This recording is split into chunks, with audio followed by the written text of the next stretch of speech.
Good evening friends, welcome back to my YouTube channel. So friends, आज हम बात करेंगे stock market for beginners. Share बाज़ार क्या है फ्रेंड्स, और कोशिश करेंगे कि इसे सरल भाषा में समझने की कोशिश करेंगे। और मैं उम्मीद करता हूं कि आप वीडियो के अंत तक बने रहोगे। सो करते हैं वीडियो को स्टार्ट। सो फ्रेंड्स, कोशिश करेंगे सबसे पहले brief history of stock market. So हम ज़्यादा डिटेल में नहीं जाएंगे क्योंकि फ्रेंड्स अराउंड 250 प्लस जो नेशनल स्टॉक एक्सचेंजेस है इन द वर्ल्ड जो ज़रूरी है, मैं उनके ऊपर ही हम ज़्यादा कोशिश करेंगे। So first official stock exchange Amsterdam, जो कि एस्टेब्लिश हुआ था 1602 में, जो कि फ्रेंड्स एम्स्टर्डम एक capital city of the Netherlands के नाम से भी जाना जाते हैं, जो कि यूरोपियन कॉन्टिनेंट पे लोकेटेड है। तो फर्दर अगर हम बात करें लंदन स्टॉक एक्सचेंज की, जो कि 1698 में एस्टेब्लिश हुआ था, तो फ्रेंड्स ये एक काफ़ी हाउस से इसकी शुरुआत होती है। तो फर्दर हम चलेंगे न्यूयॉर्क स्टॉक एक्सचेंज, जो कि वर्ल्ड्स लार्जेस्ट स्टॉक एक्सचेंज है अकॉर्डिंग टू मार्केट कैपिटलाइजेशन। वहीं अगर हम बात करें नैस्डैक की, ये भी एक यूएस का स्टॉक एक्सचेंज है और ये आईटी सेक्टर को ट्रेस करता है। बाकी फर्दर हम बात करें बीएसई, तो बीएसई इंडिया का बॉम्बे स्टॉक एक्सचेंज, जो कि oldest stock exchange of India है और एशिया का भी यही ओल्डेस्ट स्टॉक एक्सचेंज है। फर्दर अगर हम बात करें एनएसई की, NSE was establish in the year 1992-93, जो कि मार्केट कैपिटलाइजेशन के हिसाब से इंडिया का बिगेस्ट स्टॉक एक्सचेंज है। सो फर्दर हम चलेंगे friends, Y stock market exist. So friends, share बाज़ार क्यों एग्जिस्ट करता है, क्यों है इसका वजूद। सो फ्रेंड्स, सबसे जो पहला रीज़न है टू रेज़ कैपिटल। फ्रेंड्स बात करें अगर हम इन्फोसिस कंपनी का नाम तो आपने सुना ही होगा। तो इन्फोसिस कंपनी की शुरुआत 1981 में होती है, जो कि 7 इंजीनियर्स 10,000 की कैपिटल से इसकी शुरुआत करते हैं। तो फ्रेंड्स, क्योंकि देखो, अगर किसी भी स्मॉल स्केल बिज़नेस को स्टार्ट करना हो तो हमें कम कैपिटल चाहिए, लेकिन अगर उसी बिज़नेस को हमें लॉन्ग रन में लेके जाना हो और इंडिया की 200-300 सिटीज़ में अगर उसे एक्स्टैब्लिश करना हो, तो उसके लिए हमें बहुत बड़े फंड की रिक्वायरमेंट होगी। So friends, in the year 1992 ये इन्फोसिस कंपनी एनएसई और बीएसई में लिस्टेड होती है। तो अगर फ्रेंड्स करंट बात करें, ये इन्फोसिस कंपनी की 7 लाख सीआर के आसपास की इसकी मार्केट कैपिटलाइजेशन है और 3 लाख से ज़्यादा इसके एम्प्लॉयज़ हैं और ये 60 से ज़्यादा कंट्रीज़ में अभी बिज़नेस है इनका। तो फ्रेंड्स, इसके लिए हमें स्टॉक मार्केट ही होगा अगर, तो हम फंड रेज़ कर सकते हैं। तो क्योंकि फ्रेंड्स जब भी कोई आईपीओ आता है तो हम उसके शेयर्स खरीद सकते हैं, जैसे जैसे कंपनी ग्रो करेगी उसका प्रॉफिट हमें भी मिलेगा। सो फ्रेंड्स, फर्दर हम बात करेंगे economic growth and stability. So friends, अगर किसी भी नेशन में अच्छी कंपनी अच्छा टैक्स पे कर रही है, तो डेफिनेटली जितना टैक्स पे करेगी उतना ही इंफ्रास्ट्रक्चरल और इकोनॉमिक ग्रोथ और इकोनॉमी है जो एक स्टेबल रहेगी। फर्दर हम बात करेंगे liquidity for investors. So friends, liquidity for investors का मतलब ये हुआ कि सपोज दैट हमने 1 करोड़ के आसपास हमने इन्वेस्ट किया है मार्केट में और हमें 2, 3, 4, 5 लाख की ज़रूरत है, तो हम इजीली 2, 3, 4, 5% ऑफ जो हमारी इन्वेस्टमेंट है हम उसे सेल कर सकते हैं, जो कि पैसा है जो कैश में कन्वर्ट हो जाएगा विदिन 24 आवर्स भी हमें मिल सकता है। वहीं बात करें अगर हम इन लिक्विडिटी की, तो जैसे रियल एस्टेट बिज़नेस होगा उसमें पेपर वर्क होगा और हम कोई भी बिल्डिंग अगर बाय कर रहे हैं तो उससे हम पीसीज में नहीं 2, 4, 5% नहीं बेच सकते हैं। सो ये एक हमारे पास अपॉर्चुनिटी रहती है कि लिक्विडिटी हम इसे कैश में कन्वर्ट ईजिली कर सकते हैं।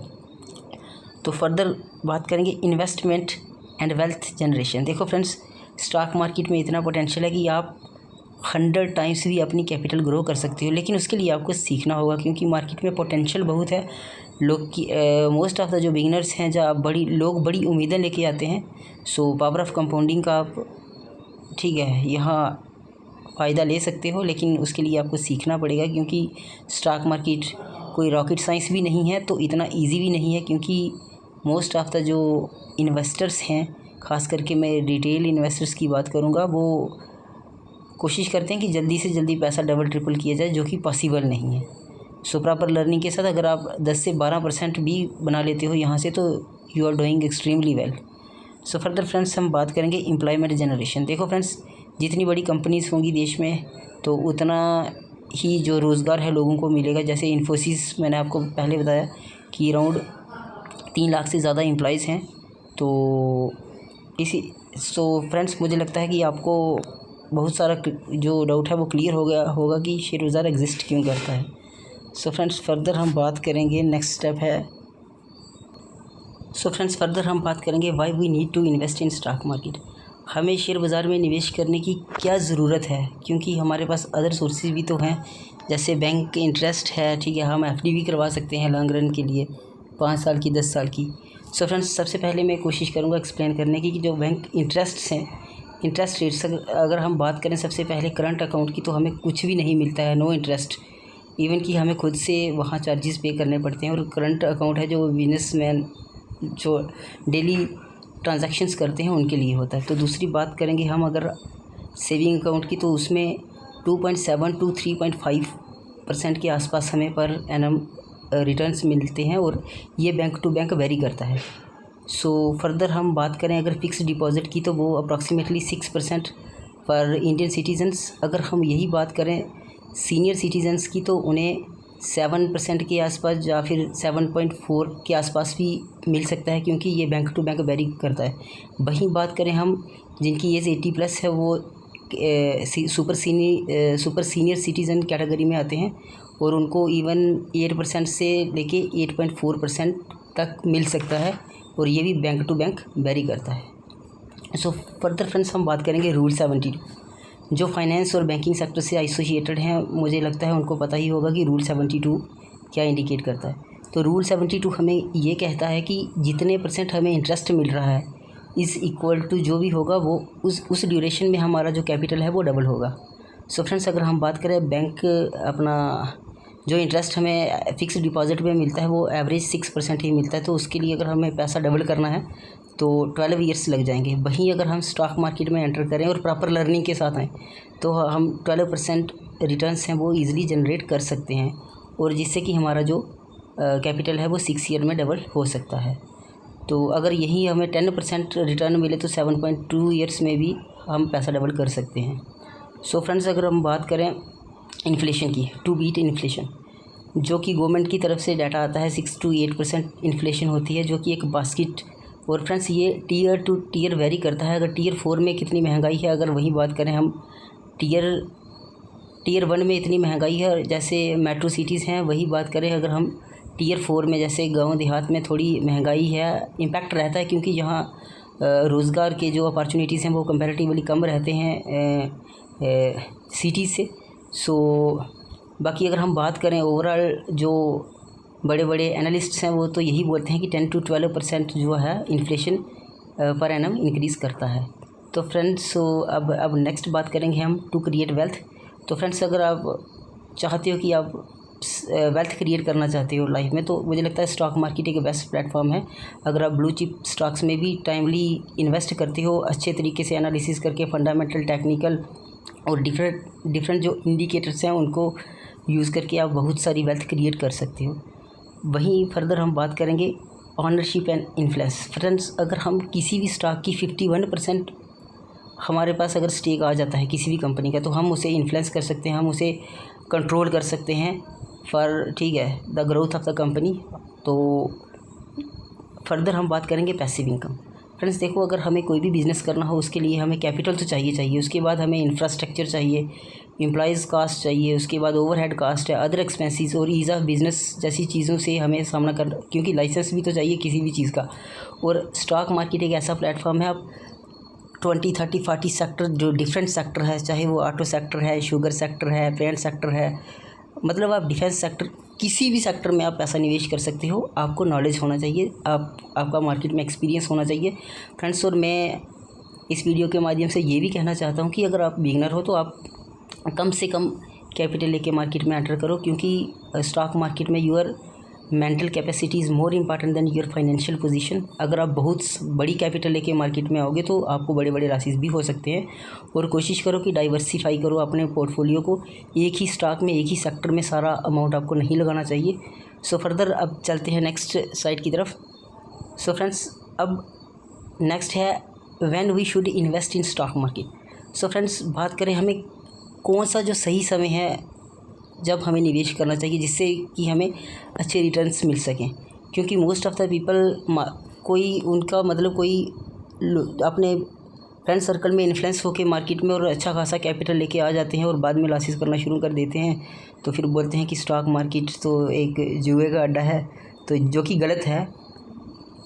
तो फ्रेंड्स बात करेंगे पी रेशियो बिलो जब भी 14 इंडिकेट्स निफ्टी इज़ ओवरसोल्ड। जब भी पी रेशियो 15 के आसपास हो तो आपकी जो बाइंग है वो स्टार्ट हो जानी चाहिए। और अगर हम बात करें ओवरऑल जो पी रेशियो रहता है वो रहता है 10 to 32 के आसपास। तो आपकी 15 के आसपास अगर पी रेशियो है तो आपकी बाइंग स्टार्ट हो जानी चाहिए। और अगर 12 के आसपास है या 10 के आसपास है तो अग्रेसिव बाइंग होनी चाहिए। वहीं बात करें जब पी रेशियो 22 के आसपास है तो आपको जो अपनी पोजीशंस हैं उन्हें लाइट कर लेना चाहिए। मेरा मतलब कि आप प्रॉफिट बुकिंग है जो वो कर सकते हो। तो फर्दर हम बात करें फ्रेंड्स जो लास्ट 20 ईयर्स का डाटा है वो ये कहता है कि पी रेशियो ऑफ द जो निफ्टी है वो अराउंड 20 के आसपास रहता है। सो फ्रेंड्स फर्दर हम बात करेंगे is stock market gambling. So friends देखो ये आपका पूरा माइंडसेट के ऊपर है। अगर आप कुछ थाउजेंड्स 10, 20, 30 या 40,000 से अगर आप सोचो कि ओवरनाइट आप मिलीनियर बनने की कोशिश करोगे और कुछ ही महीनों में आप बिलीनियर बनने की कोशिश करोगे तो मुझे लगता नहीं है कि आप मार्केट में ज़्यादा देर सस्टेन कर पाओगे। क्योंकि प्रॉपर रिसर्च और एनालिसिस करके अगर आप मार्केट में निवेश करोगे और अगर आपका इनिशियल टारगेट 10 to 12% है तो मुझे लगता है कि बहुत अच्छा टारगेट है। और जो एक बिटर ट्रुथ है मार्केट में वो लॉन्ग रन में ही पैसा बनता है। और people come with poor mindset कि हम ठीक है बड़े बड़े ख्वाब देखना मार्केट में आके, मुझे लगता नहीं है कि आप फिर ज़्यादा देर सस्टेन कर पाओगे। सो ग्रीड को कंट्रोल करो और धीरे धीरे पैसा बन ही जाएगा, क्योंकि जो पावर ऑफ कंपाउंडिंग है लॉन्ग टर्म में ही काम करता है ना कि शॉर्ट टर्म में। सो फ्रेंड्स अगर हम बात करें टाइम ड्यूरेशन की, आप किसी भी स्टॉक को 100 ईयर से ज़्यादा भी होल्ड कर सकते हो। आपने फ्रेंड्स देखा ही होगा कि कहते हैं कि इन द ईयर 1967 विप्रो के अगर किसी ने 1000 के स्टॉक लिए होते तो इन द ईयर 2024 में उस 1000 की जो नेटवर्थ है वो अराउंड 7 CR के आसपास हो जाती है। तो बाकी रही बात गैम्बलिंग की, तो ये शॉर्ट टर्म ड्यूरेशन होता है। मुझे लगता नहीं है कि ठीक है 1 आवर या 1 डे इतनी ही वैलिडिटी होती है, लेकिन स्टॉक मार्केट में आप अच्छे क्वालिटी स्टॉक्स को लॉन्ग अपनी 3rd, 4th, 5th इवन की 10th जनरेशन तक भी आप कर सकते हो होल्ड। फर्दर हम बात करें ownership and value creation. Friends जैसे कि मैंने पहले भी आपको बताया कि आपके पास एक ओनरशिप रहती है स्टॉक्स की और आप वैल्यू क्रिएट कर सकते हो, ठीक है, जिससे आपकी जो वेल्थ है वो अप्रिशिएट होगी। सो फ्रेंड्स बात करेंगे अब नेक्स्ट रिस्क मैनेजमेंट। देखो risk management is the key. Most of the जो बिगिनर्स हैं वो एक ही स्टॉक में पैसा लगा देते हैं और विदाउट